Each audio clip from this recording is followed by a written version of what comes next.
Which are the most popular ancient African kingdoms? Africa is a vast and varied continent that spans northward from South Africa to the Mediterranean Sea.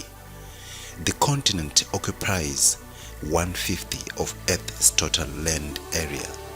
Africa, which is widely acknowledged as the cradle of humanity, witnessed the establishment of powerful kingdoms.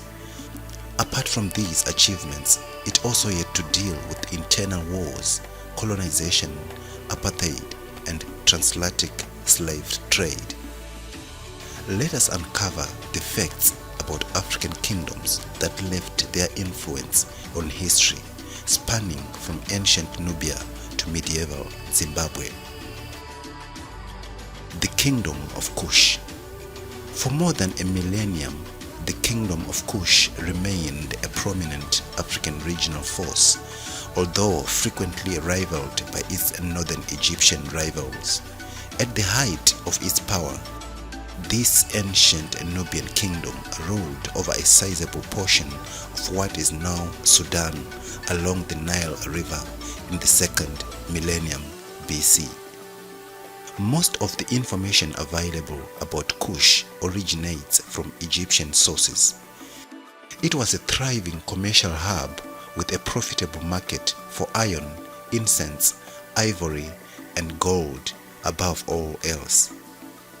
The kingdom governed Egypt during the 25th dynasty and absorbed many of its neighbors' practices. It was Egypt's military opponent as well as a commerce partner. The Kushites constructed the pyramids, mummified their dead, and worshipped some Egyptian deities. More than 200 pyramid ruins, more than in all of Egypt, may be seen in the area of the ancient Kushite capital, Meroe. The Kingdom of Aksum. Sections of what is now Eritrea and northern Ethiopia were ruled by the powerful kingdom of Aksum throughout the rise and fall of the Roman Empire.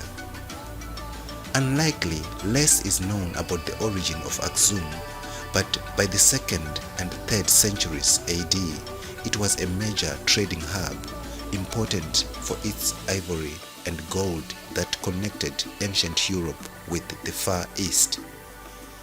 The Kingdom of Aksum created a unique architectural style that entailed the construction of enormous stone monuments, some of which stood over 100 feet tall. It also had one of the first recorded scripts to emerge in Africa, known as Ge'ez. As one of the world's first empires to embrace Christianity in the 4th century, Aksum formed a military and political partnership with the Byzantines. The Ethiopian Orthodox Church is the living embodiment of the empire's religious tradition, which persisted until the empire's fall in the 7th or 8th century. The Great Zimbabwe. The Great Zimbabwe, an amazing collection of staked boulders, stone towers, and defensive walls constructed from carved granite blocks, is one of sub-Saharan Africa's iconic monuments. Although historians now know that the rock structure was the capital city of an indigenous empire that thrived in the area between the 13th and the 15th centuries, it has long been the focus of myths and tales. It had been thought to be the home of the biblical Queen of Sheba. This kingdom ruled over a large chunk of modern-day Botswana, Zimbabwe, and Mozambique. It was situated on a trade route that connected the region's gold mines with ports on the coast of the Indian Ocean, and it was very wealthy in cattle and precious metals.